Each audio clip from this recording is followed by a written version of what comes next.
Okay. Thank you for all of you for being here tonight. It's a glorious night, so your choice to be inside speaks volumes about your interest in this topic. It's going to be a really exciting panel discussion tonight. Do a little introduction before we get started. We've got Alan Brown is here, and Alan is really the reason why this whole show started, because he approached me to show me his work, and as many of you have heard me tell the story, I was sort of freaked out by it, and he blew me off. yeah. As I said, Not it's entirely. He called me that afternoon. So my reaction to it was very negative at first, and the more I thought about it, the more I thought, well, I need to embrace this and find a way into it, and to find a way to have a conversation. So I'm grateful for you to show up and show me your work. Alan's has done a lot of things. He's an artist, photographer, creative director, perfectionist, and currently he's now retired. So he seems to be excelling at that, from what I understand. Over time, he amassed 4 decades of work in various facets of visual communication. He started photo design, which was a advertising photo studio in the early 80s. In the late 80s, he started Photonics, which was a web and design firm. And now he spends most of his time exploring art and his passion for things photographic. Terry Campbell is also here. He's the owner and director of Terry's Studios, a destination for original photography and motion work for advertising and packaging. He's an early adopter to the use of AI and has become an emerging leader in the field within his industry. He's been noted by Archive magazine for being one of the best advertising photographers and digital artists in the world. And he's a frequent guest on podcasts and other industry events about his process and his use of AI. We're really grateful to have Sean here tonight. Sean Owens is a partner at Wood, Herron & Evans, LLP. His practice areas include trademarks, copyrights, media, advertising, privacy, license, and internet. He teaches intellectual property at NKU's Chase College of Law. He co-teaches the electronic media law program for CCM up at UC. He has written, presented, and conducted peer review for intellectual property topics, edited a book for computer games and virtual worlds, and assists a variety of agencies, including the Cincinnati chapter of the American Advertising Federation. And I've asked John Young to be the moderator for tonight. John's a good friend of mine. A number of you know him from other events here. He's a local author, and he's done a couple book readings here. Prior to that, he was an executive creative director for a big agency here in town. When that agency sold and moved on, he really delved into writing. He just currently published his 3rd literary novel, Getting Huge. I would recommend it. It's on Amazon. It's a great read. I think you'll really enjoy it. And he's lived in Cincinnati since 2005, and I'm really appreciate you being here doing this today. We're going to start out with a very short video, sort of explaining how this works, before we get into Alan and Terry introducing themselves and their process a little bit more. And then we're going to open it up and have it be hopefully a 2-way conversation for the rest of the evening that John's going to moderate. So we'll get started. For an image generator to be able to respond to so many different prompts, it needs a massive, diverse training data set, like hundreds of millions of images scraped from the internet along with their text descriptions. Those captions come from things like the alt text that website owners upload with their images for accessibility and for search engines. So that's how engineers get these giant data sets, but then what do the models actually do with them? We might assume that when we give them a text prompt, like a banana inside a snow globe from 1960, they search through the training data to find related images and then copy over some of those pixels. But that's not what's happening. The new generated image doesn't come from the training data. It comes from the latent space of the deep learning model. That'll make sense in a minute. First, let's look at how the model learns. If I gave you these images and told you to match them to these captions, you'd have no problem. But what about now? This is what images look like to a machine, just pixel values for red, green, and blue. You just have to make a guess, and that's what the computer does too, at first. But then you could go through thousands of rounds of this and never figure out how to get better at it, whereas a computer can eventually figure out a method that works. That's what deep learning does. In order to understand that this arrangement of pixels is a banana and this arrangement of pixels is a balloon, it looks for metrics that help separate these images in mathematical space. So how about color? If we measure the amount of yellow in the image, that would put the banana over here and the balloon over here in this one-dimensional space. But then what if we run into this? Now, our yellowness metric isn't very good at separating bananas from balloons. We need a different variable, so let's add an axis for roundness. Now we've got a two-dimensional space with the round balloons up here and the banana down here. But if we look at more data, we may come across a banana that's pretty round and a balloon that isn't. So maybe there's some way to measure shininess. Balloons usually have a shiny spot. Now we have a three-dimensional space. And ideally, when we get a new image, we can measure those three variables and see whether it falls in the banana region or the balloon region of the space. But what if we want our model to recognize not just bananas and balloons, but all these other things? Yellowness, roundness, and shininess don't capture what's distinct about these objects. We need better variables, and we need a lot more of them.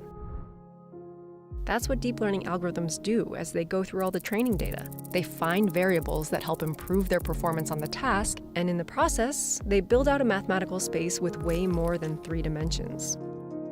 We are incapable of picturing multidimensional space, but Midjourney's model offered this, and I like it. So we'll say this represents the latent space of the model, and it has more than 500 dimensions.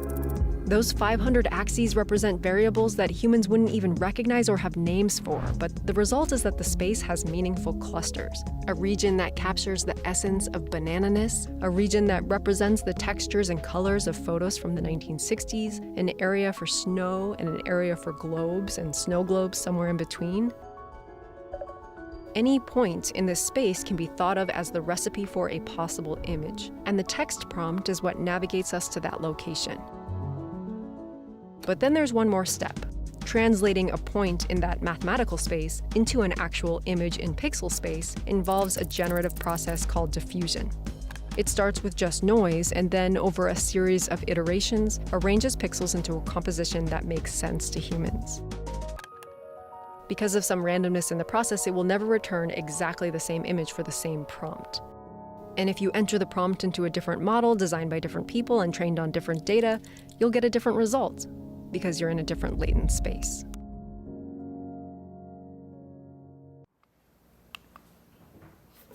So, just a real quick overview of my life as I know it. I started out in photography when I was 12 years old, got my first job at age 14, and actually never looked back other than for 2 years where I thought I was going to be pre-med in electrical engineering. Boy, was I wrong. So I pursued advertising photography. For me, that was people and special effects for the most part. This is before computers existed.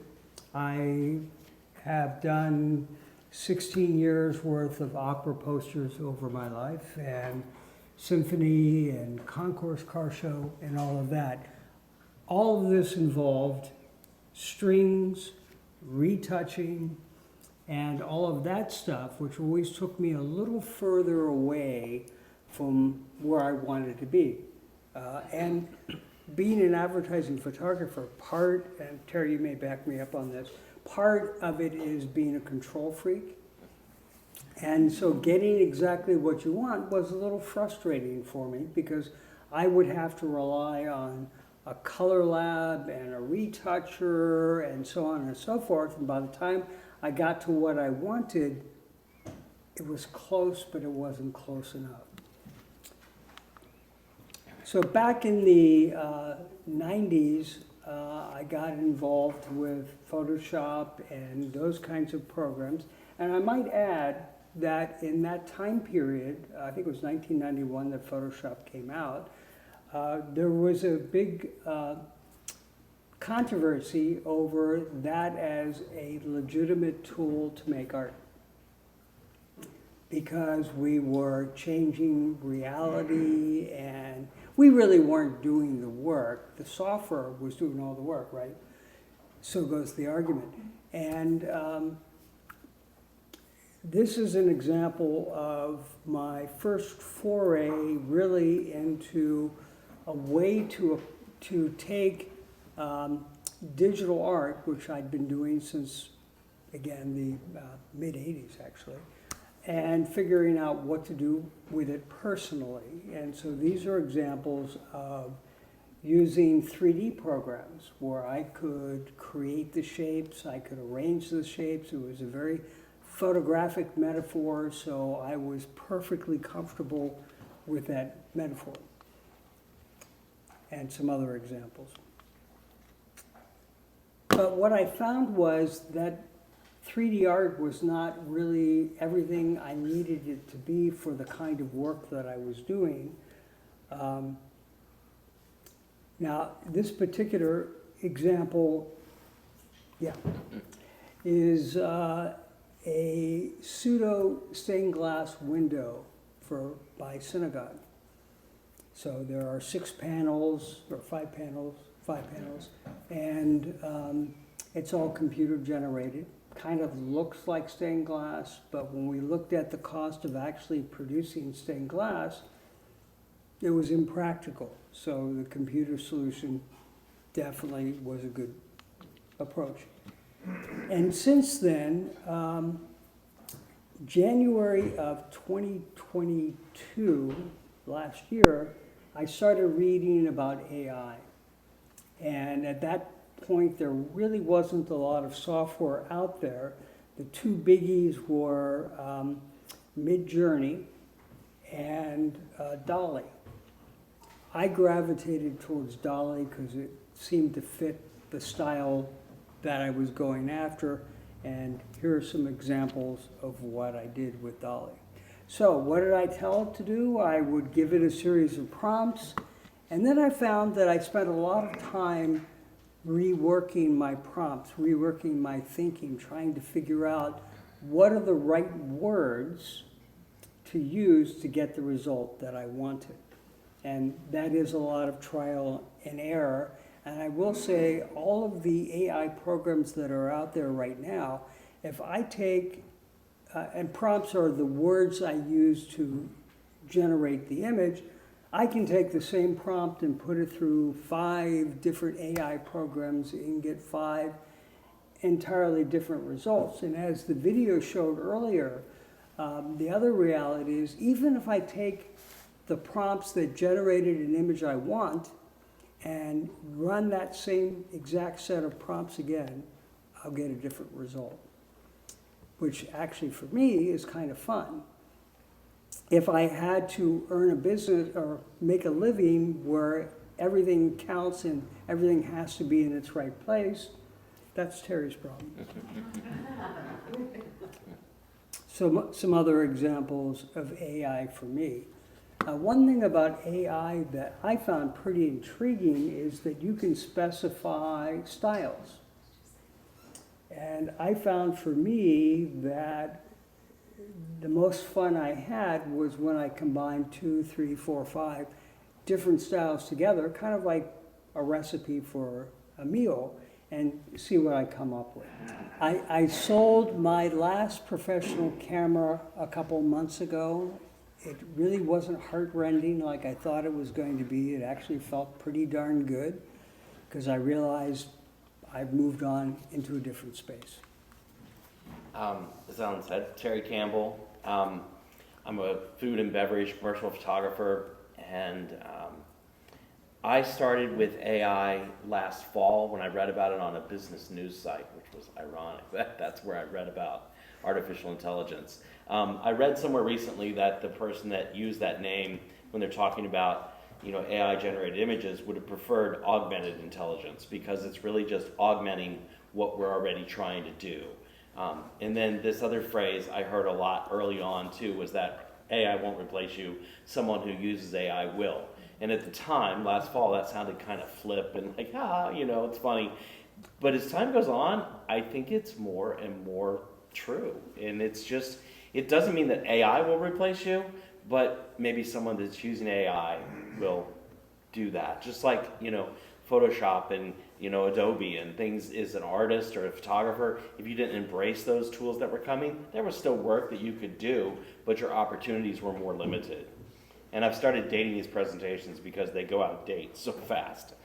This is examples of the kind of work I typically create with my camera. A lot of food and drinks, like I said. A lot of packaging work, a lot of point of purchase stuff. This is more the kind of work I've been doing in the last 6 months. Not all of these images are 100% AI. A lot of them are combinations of traditional captured images along with the AI, but they all have at least some element of artificial intelligence created in them. The video kind of described this, but just briefly, text to image. Using words like this, I created this image. And what I find fascinating about this is I didn't need a model release, I didn't need a model, I didn't need hair and makeup, I didn't need to find a location, I didn't need to take my lights out, I didn't need to do any of that stuff. And this girl's a little bit young, so if I were trying to do an article or a campaign or working for a nonprofit and I wanted to talk about mental illness or, sex trafficking or suicide or anything like that, I'm not, manipulating someone that might be in that situation or struggling with difficulties. And I'm also not trying to get a model release on a model that may say, I can't work now in these other avenues, so you have to pay me this much more. So having the opportunity to do things like this is very interesting to me, that you could create people. This is an example of just what I think AI does so well for me. As I explore this space, you would expect that AI would understand a chair has 4 legs, and this is the perspective or whatever. You wouldn't expect it to understand the light and the nuance and the shadows and the way the bowl's designed and the wrinkle in the paper and the soft shadows in the background and the depth of field. You wouldn't expect it to be able to get that. And that's what's most surprising to me, is that it almost always gets the vibe or the feeling I want.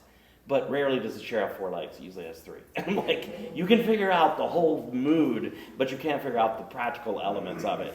And I think for a designer or something like that, that makes it fascinating because you can present the concept, you can get the idea, very quickly. Sometimes if you were like me and you might want to use it as your actual image, you have to do a lot more work on the back end to correct those practical things like the chair with 3 legs. This image is an example of what I do a lot, which is create backgrounds and kitchens and scenes. And if you'll notice this, another thing I find fascinating is if you had said, let's build a set, make it urban, make it cool, I never ever would have said, let's make the upper shelves just all metal and fill it full of crap. That would never have been in my head. But then when I see it here, I'm like, but that's really cool, I like that. So I took that image, projected it on an 80-inch LED TV, and had my model standing in front of it. I did video for this, but this is a still capture of it. But I did video of her moving around in that AI kitchen. And of course, it's going by so quickly. It's just a scene in the background. The stove, the cookies, and the girl are real. Everything else is the AI image. Peaches. If you ask me to shoot peaches in March, it's not going to happen because we can't get peaches. They're just nowhere to be found. We have faux peaches at our studio just for this reason. But now I can do peaches with AI. I could create things that aren't available at the time, or if you wanted peaches on a tree, now we're flying somewhere, we're trying to do the shoot, but I can do it with AI. Another example, just thinking about, the social media and the content creation these days is just, the need is incessant that they need stuff. And if you were said, I'm Betty Crocker and, hey, let's build a kitchen, get the prop stylists in here, we'll spend a half day lighting it, we'll shoot our box sitting on the table, and we'll run that Thursday at 3 o'clock on Facebook. It's not cost effective. It doesn't work. It costs way too much to get that shot. But if I create the whole kitchen, the table, and everything else in AI, and then I just shoot the box on a gray background in a small studio, that's doable for Thursday at 3 o'clock. This one was finally just released. I did this about 3 months ago, but at the time this bourbon wasn't available yet. It hadn't even been physically created. Just all they had was a 3D rendering of the bottle that had been done to appear what it was going to look like. That's all I had to work with, and then a description from the art director as to what kind of environment he wanted it in. So I created the environment, I created the glass of bourbon as a separate render, and then combined all three elements together, the CGI render of the bottle with the background I had created and then the glass, so that we could create one final image that had the vibe and the feeling of what they wanted for this brand. And again, where else are you going to find that location? Are you going to build that out? Are you going to search all over to find something like that? You can create these things in AI and have that background available. Another idea of if you wanted to produce an image that was San Francisco in 1974, okay, what's the production of that look like? It looks like finding models that are willing to cut their hair to that hairstyle, finding locations that look generic enough to be 1974, or building out sets, and finding wardrobes, searching through vintage clothing stores means probably weeks in photo editing, doing color correction, or again, you just create it in AI. Sets, designing. I mean, Hollywood's got to be going nuts right now because can you imagine? Okay, what do we want the set to look like? And oftentimes you can pick the colors, but it's kind of the proportions where, okay, oh, if the curtains are orange and then we put teal on the lower half of the walls, that works. You know, you can see it, you know what works, instead of just trying to work through that. Just having a little bit of fun here. The entire image is AI except for the headlights being on. I did that in Photoshop because I just wanted to bring a little more drama to the image, but I like the overall kind of Scooby-Doo feel I got to this one. That's it. All right, well, we're going to start a conversation. I'm just going to ask a few questions of the folks here to my right, and then we want to open it for you all to be able to come in and ask your questions, and I'll do my best to get to everyone. So I think the first question is, one of the things that has come up again and again, and I think it's something all three of you can comment on, is do people have a right to know if a piece of work they see, whether it's a movie or a movie set or an image or an article or a book, a novel, do they have a right to know if it's done by AI? No. No? No. I mean, I don't tell you it's Photoshopped. So, and I think in the context of news, perhaps, but in the context of art or photography, I don't think so. I think it's entirely irrelevant what brush I used and what type of canvas I painted on. All that really matters is, do I have an audience of people that like what I'm producing, and that works for me. But I don't have to make a claim or a disclaimer about it being AI. Okay.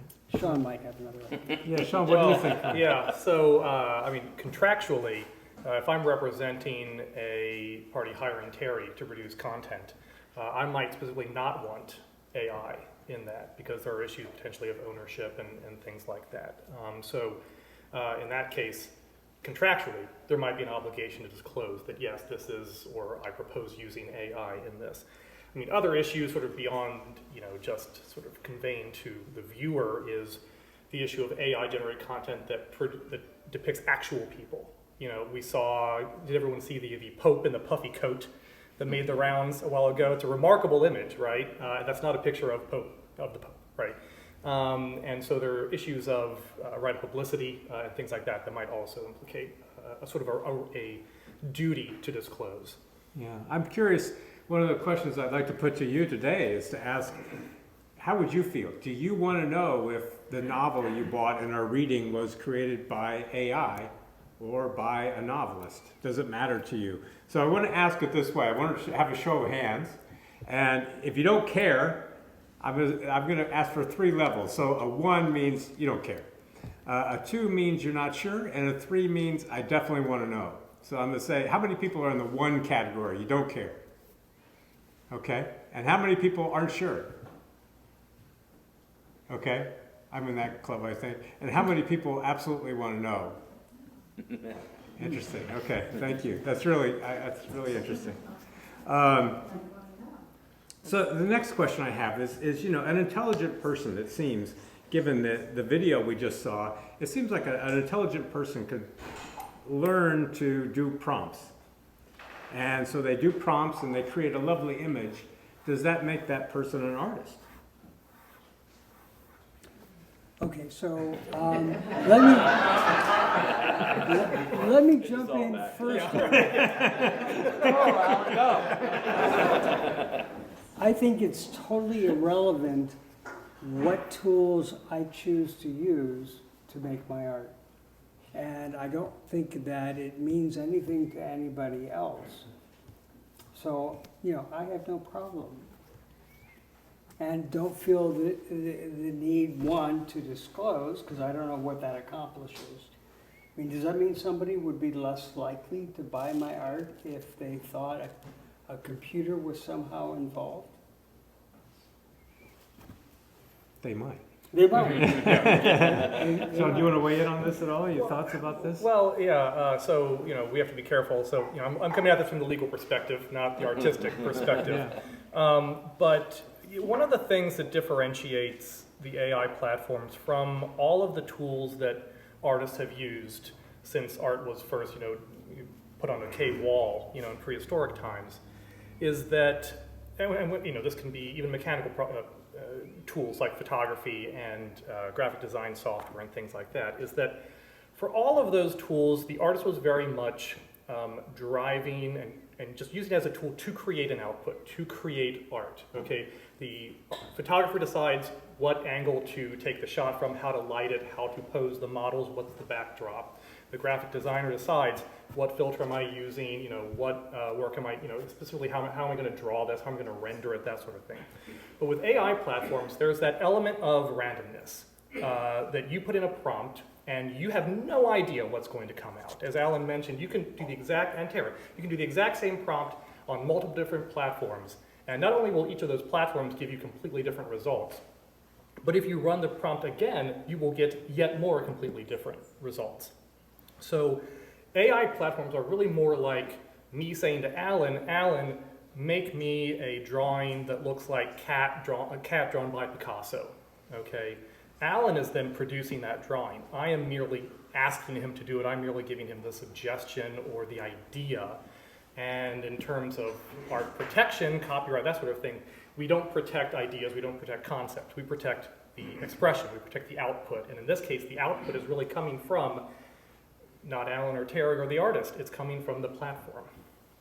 Well, that kind of brings up another question, which is, if, in this environment, who would be the artist? Is the person who does the prompt? I keep picturing this 14-year-old who's been playing with his Xbox for many hours, and he's finally tired of video games, and he or she is now delving into, generating imagery. And what does that mean, and who owns that imagery? I mean, you have the coder who has created this software by which these images are being developed. Does that person claim some element of the artistry? Is the AI itself the artist? Is that 14-year-old goofing around in his parents' basement the artist? How do we define this? Can I interject on that? Please. So I think just kind of going to, on your point as well, I think that when I first started doing this stuff with Midjourney, my wife was like, that looks like your work, it looks like your stuff. And I was like, really? I don't know, I don't see that. And then I had a friend, Judy, who started doing AI work as well. And you can see my work over here looks nothing like Judy's work over there, because that looks like Judy. That's the kind of stuff she was already doing. She was just amplified by the AI. That looks like the kind of stuff I do for the most part. So I think the AI really, the personality does come through in the person and what they're doing. And just to emphasize the point about who's really driving it, I think that shows that the person creating it, it's not just random, it's actually somebody's curating, iterating, and getting to a point that they perceive as something good. And that's what we get from it. And then, I'm sorry, go ahead. just Terry. one last thing is, Go ahead. if I take my camera, autofocus, auto exposure, put it behind my back, I have no idea. I push a button, I own that image. Whatever it got, I own it, I copyrighted it right then. But I can spend 3 hours creating an image with AI.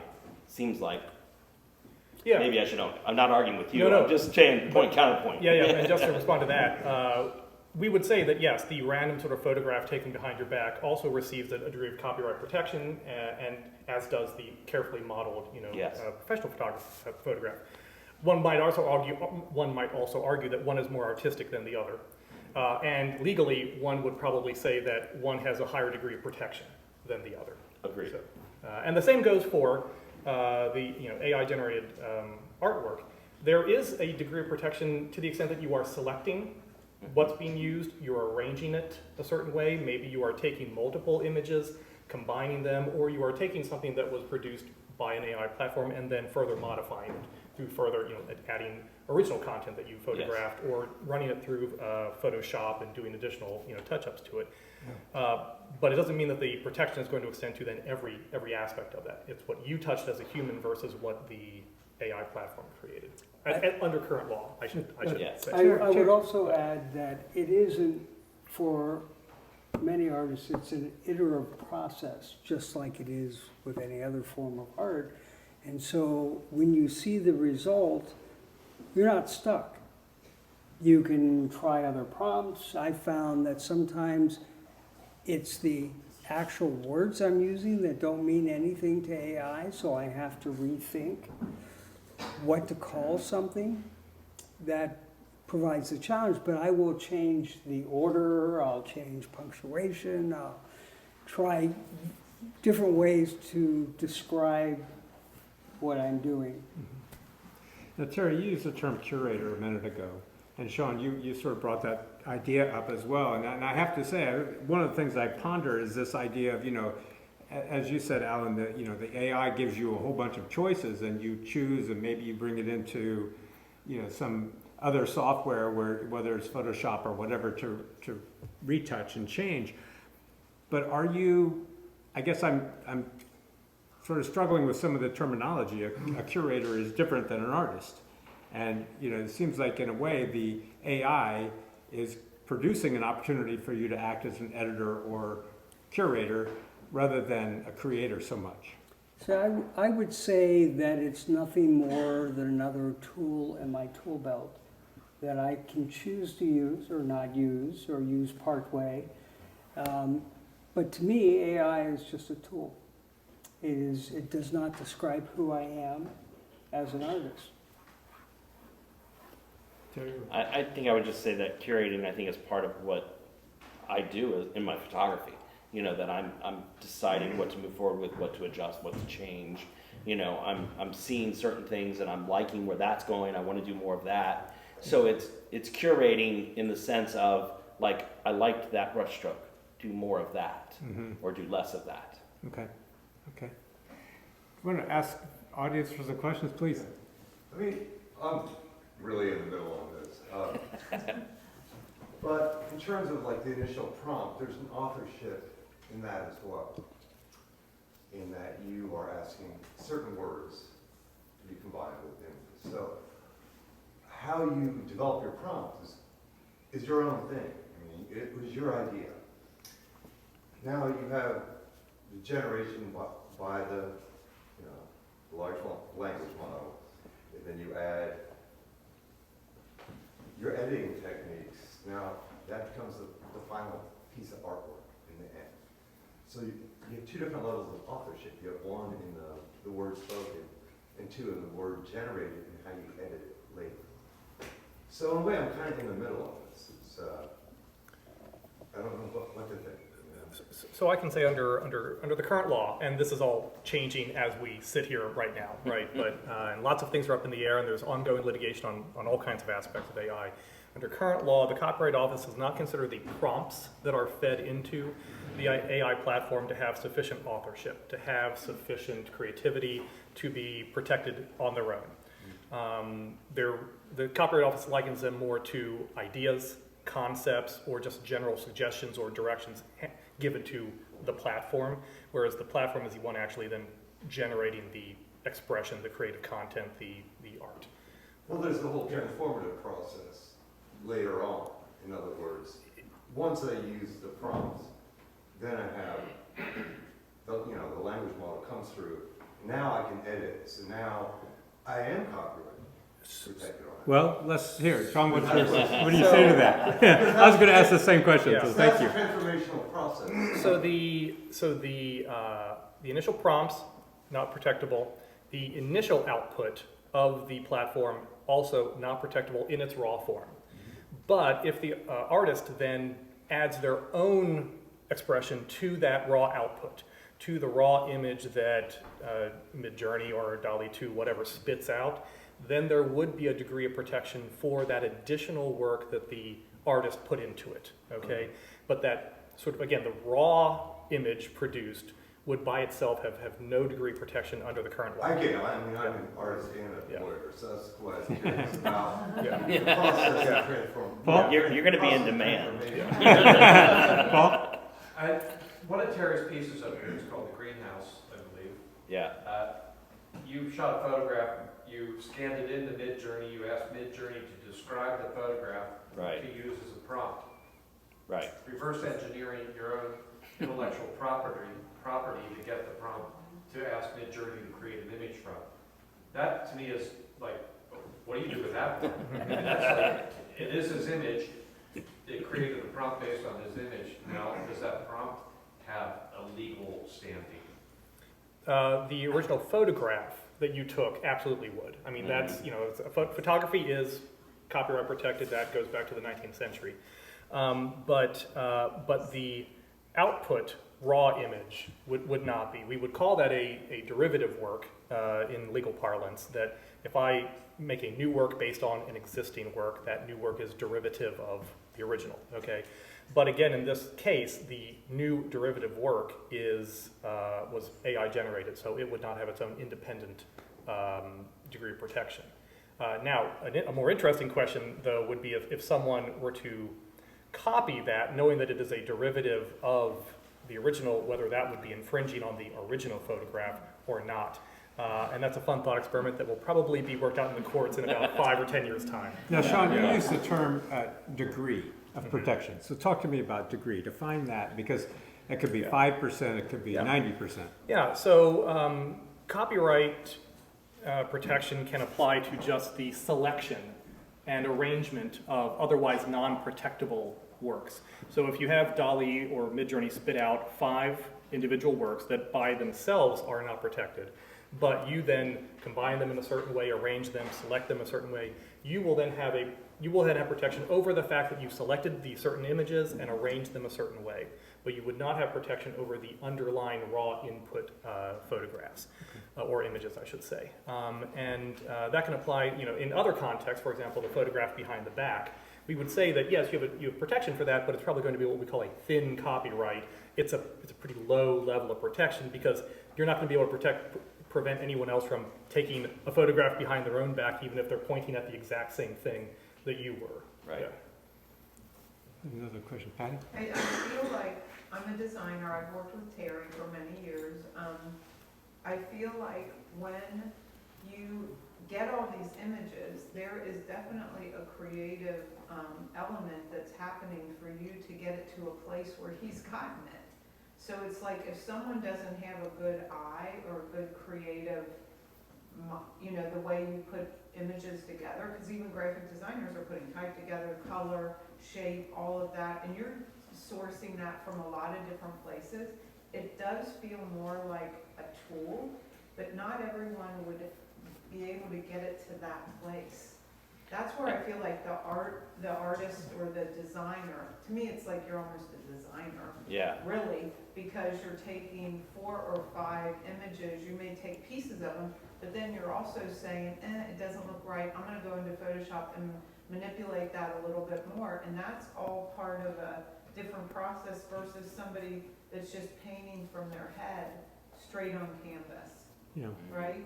So even if everyone could choose out of Midjourney all these different images, not everybody's gonna be able to make it look good like those do. Yeah. Where they are saying, oh, there's too much highlights here, or there's something else there. It takes a good, like, artistic eye to know what to merge together or to ask for another prompt. Well, I feel like.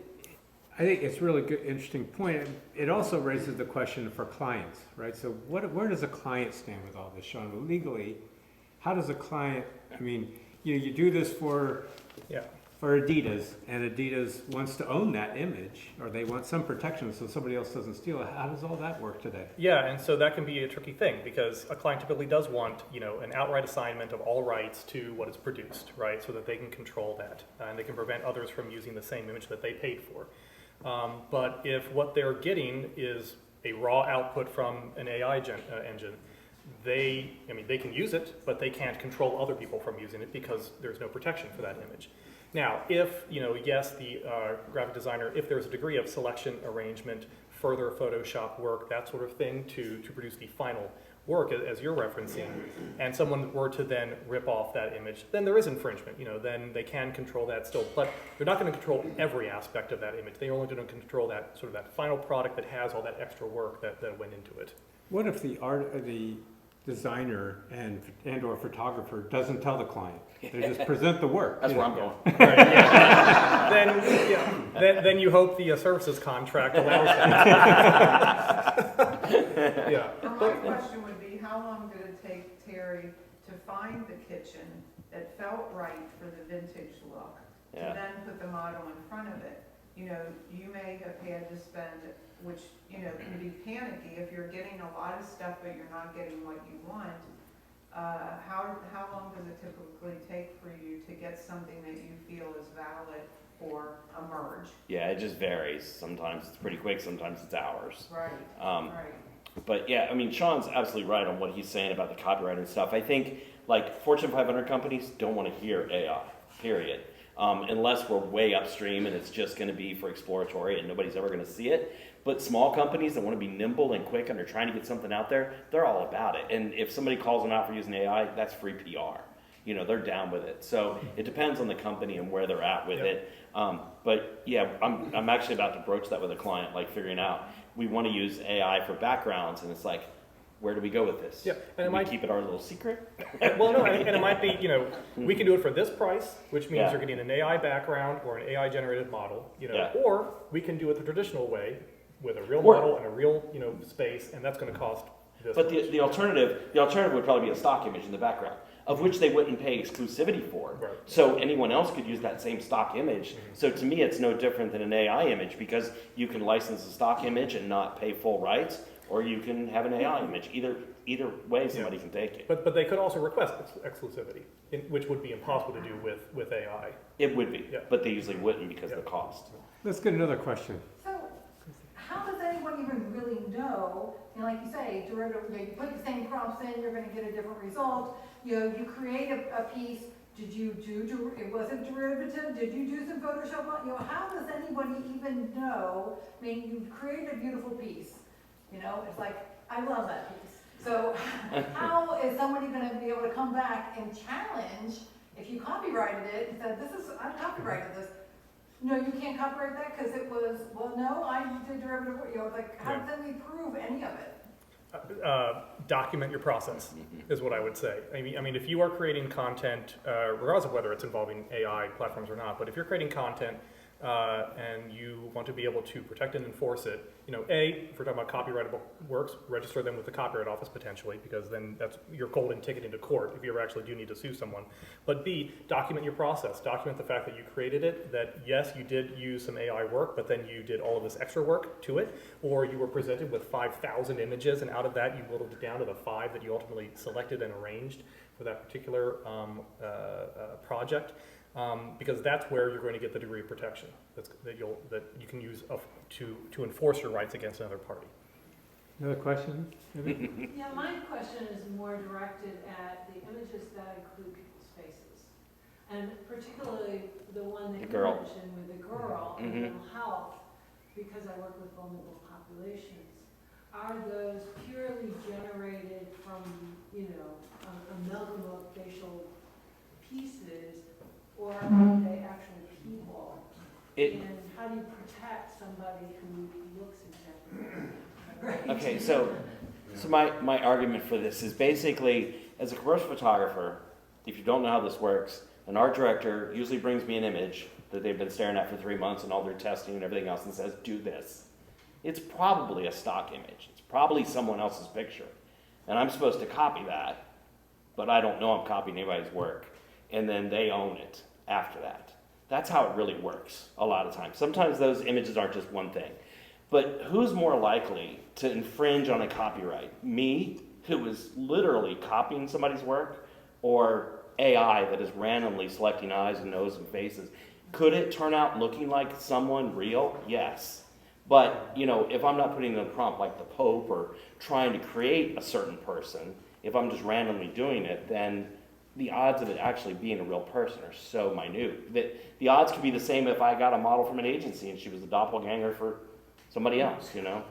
And that was why I was kind of like, I want to know, because I would feel more comfortable knowing that that was an AI-generated girl Exactly. versus a girl that Was being exploited. Yeah, being for exploited. yeah, because you go into those situations, if you show somebody that's in that situation, and then you know they're out of that situation 2 years later, but you're still showing their image and talking about that, you know, you don't want that. And like I said, the issues with a model, you've still got some problems there. So I think in the nonprofit world, you know, cost savings, just trying to get people in certain situations that doesn't, you know, take advantage of someone, seems like a perfect fit to me. Oh, and you had a question? Yeah, I'm wondering about the kind of legal and ethical implications of producing art based from models that are ingesting lots of art based on no copyright or permission whatsoever, like any Midjourney, DALL-E, etc. Basically scraped the web, got all images available to them, and virtually none of them have permission for this. There are models that do have permission-based, but they're frankly worse because they have a lot smaller image sets. So you can do kind of art in the style of someone. You know, there's lots of Wes Anderson style AI art floating around. And you can imagine, like 3 years' time, someone makes a feature film in the style of Wes Anderson, based on his copyrighted images ingested into the model.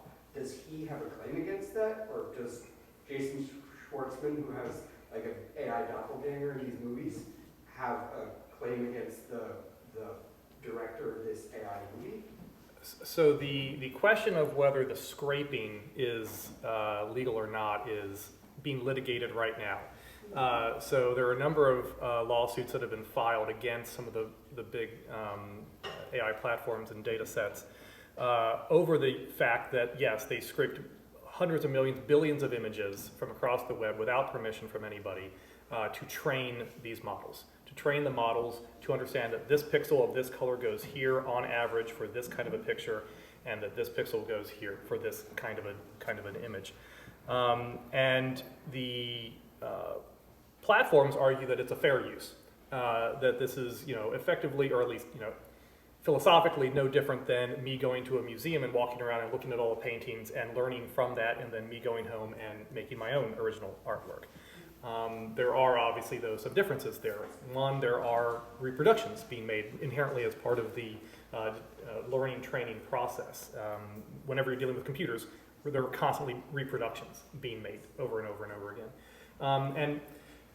And so ultimately, this will be ultimately settled by either the courts or Congress, but right now we don't know if it's a fair use, if it's permissible or not. And any commentator who says they know exactly how the cases are going to end up doesn't know what they're talking about, because it could very easily go one way or another. The whole sort of Wild West days that we're currently living in could absolutely be shut down, and we have to go to platforms that have responsibly sourced databases or training models where they did get permission, or everything was through some sort of Creative Commons platform, or they are compensating artists whose works were fed into the system. Now, there are some software platforms that are coming out, or software tools that are coming out that artists can use on their websites to block their images from being taken. So, Alan, Terry, what do you think of those techniques if people are worried about their art being stolen? I mean, if you're worried about it, then it's a good thing to use. And I know my work has been trained in the AI, so I win either way. If we get compensated for our work, I'll get a few pennies. Yeah. And if we can use it in our work going forward, I'll get to use it that way too. But yeah, I think if you're concerned about it, then having tools that keep it from being scraped are great to have. Alan, what do you think? Gosh.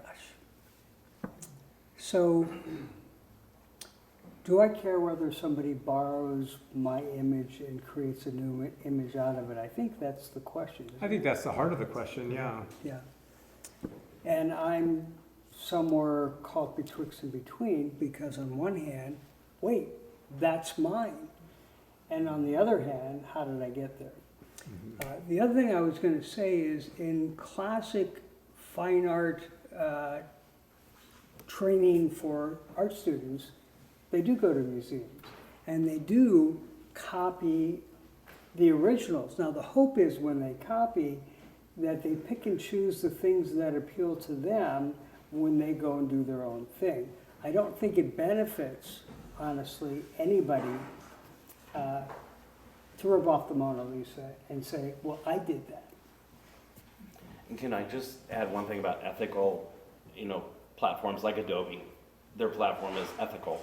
Because in 2016, when I signed my contract with Adobe Stock, it said any future blah, blah, blah.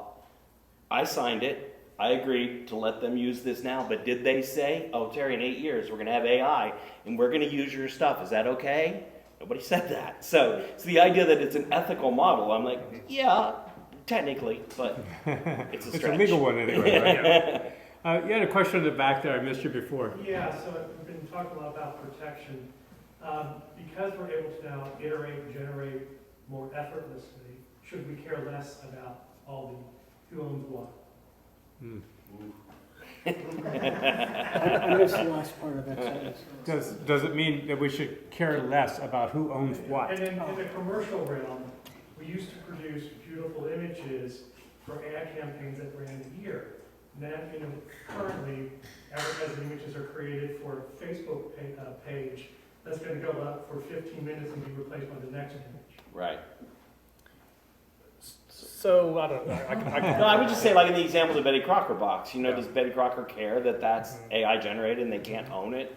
They just ran it on Facebook on Thursday at 3. They don't, it served its purpose. It was done. By Friday, it didn't matter. Yeah. So. And for those situations, perhaps not. The client doesn't care, the artist doesn't care. Yeah, it's an utterly ephemeral piece of art, so it is what it is. But the question of whether new tools, whether that should reduce or eliminate copyright protection, whether something is fine art versus commercial art.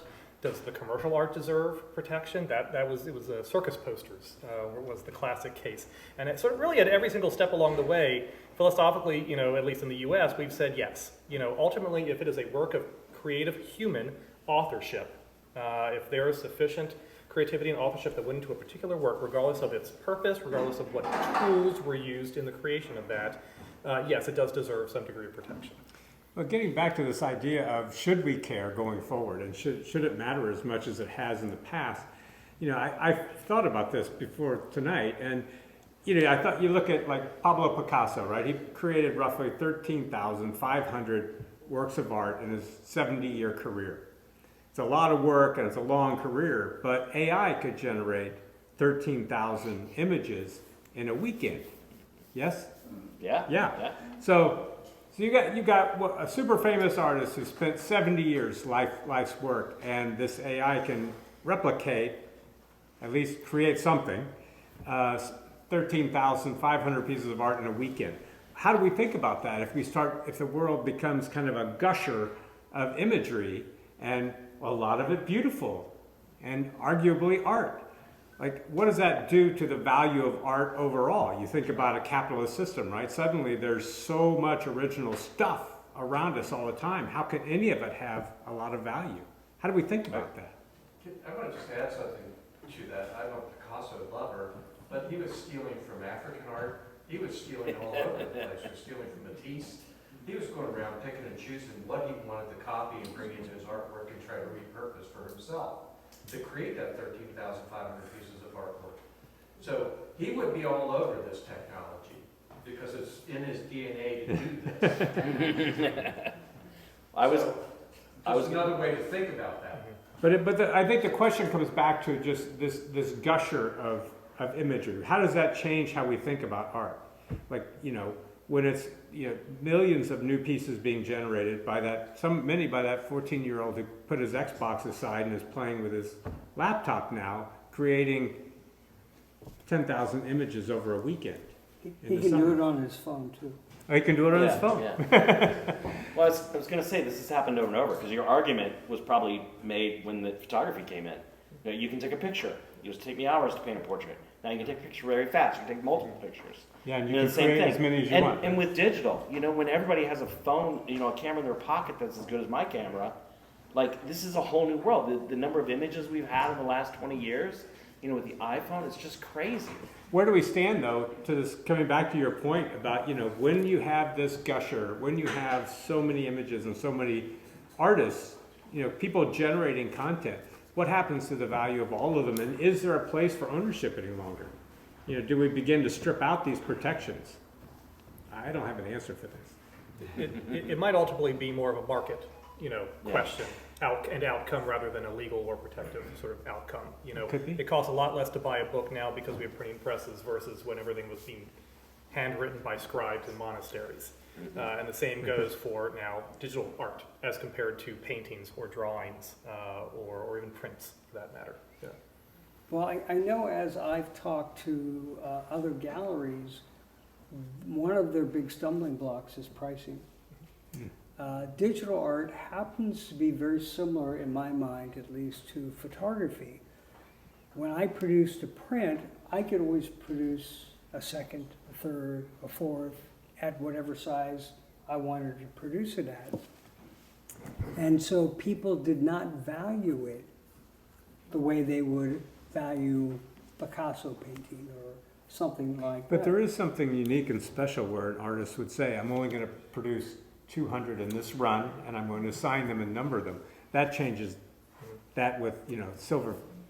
Yeah, I guess I've platinum read different images. rules of thought about how you do limited edition things. So, for instance, in the old days, which I'm not sure how long ago that was, but not much, Yeah, I was going to say 2 weeks ago. you could do a limited edition run of an image photographically, and the way to lock that in was you'd punch a hole in the negative so that it was not reproducible ever again. Lithographers will talk about breaking or destroying their plates so they can't make any more. But my favorite story about that, though, was there was a photographer by the name of Paul Campanigro who did these beautiful, beautiful black and white photographs. And this is quite a long time ago. And he did one called Running Deer, which is this long horizontal with blurry motion of deer running. And I had a client in my photography days who collected photographic art, and she knew that Campanigro was dead. So she figured that was a good investment. Well, Campanigro's son evidently came across those negatives and decided it's a popular image, I'll reproduce more. And there went her investment down the toilet. Interesting. Another question from the crowd? Yeah. Yeah, so sort of twofold, going back to like this, was the scraping, what did you call it? Yeah, that's what it's called, scraping, where you grab images off the web without anyone's knowledge. Scraping, okay, so I've been playing around with Midjourney, and often images will come up with watermarks on them. Yeah. And so there's this idea of like, okay, how do you, if they're talking about maybe restricting how that's done, is that really even possible? And could you just go to another AI model that's maybe out of China or some other place? Yeah. Like, how can you actually even control it? The short answer is so far you can't, unfortunately. And the watermark issue is one of the things that prompted Getty to file one of those lawsuits I mentioned, because people were producing AI-generated content with Getty watermarks on them. So yeah, I mean, watermarks are one of those, like, you know, do it if you can, but it's no panacea. There's some other interesting tech that's coming out. There's a platform called Glaze that will run your art through a process that will randomize the pixels in a way that is not visible to the human eye, but that makes the content basically garbage input to an AI platform, which is sort of an interesting thing that might ultimately result in an arms race between the platforms and that software. But at the moment, you know, there is no, and we have the opt-outs. We have a number of opt-out sort of platforms or databases that are cropping up, or different AI platforms that are allowing you to directly opt out from their training models. But there's no centralized platform for that yet. Who knows if there ever will be. And right now we don't have a perfect technological way to prevent content from being scraped, unfortunately. So can I add on to that? Just the fact that it brings up watermarks, people perceive that as, see, it's stealing images, it's stealing pieces of images. The fact is, if I just showed you photography and every photograph I showed you had a watermark, you would, and I said, make me a photograph, you would try to make a watermark because everything you've ever seen had a watermark. That was a photograph. So it's just proof that it is scanning watermarked images. It's not proof that it's actually lifting those parts out of it. Yeah. So, and then there was another point I was going to make, but now I forgot it. Well, what that demonstrates is that as we call it artificial intelligence, but it's really quite dumb. The software doesn't understand that that's a Getty watermark. It doesn't understand that that's a banana or a balloon, as we saw in the video. All it understands is that these pixels, statistically speaking, typically go here when I receive this textual prompt. That's it. Yeah. And the last thing was about Getty. Getty did sue them, but that, again, people think that's philosophical, like Getty saying, you can't do this. No, Getty said, you can scan our images. We have a price. Yeah. You can scan them all you want. So their argument is not philosophical, like you shouldn't do this. Their argument is you didn't pay us. Yeah. So if you'll pay us, there you go. Here's all of it. And that you're obligated to pay us, that if this is not a fair use. Right, That right. what you're doing requires a license to do it. I think we can all see there are a lot of arguments yet to be had. I think we're going to try to wrap this up here. And please, if everybody can bring their chairs up and if we can then hang out and ask more questions, please. Thank you very much for coming. Thank you, guys. Alan, thank you. Thank you. Terry, thanks.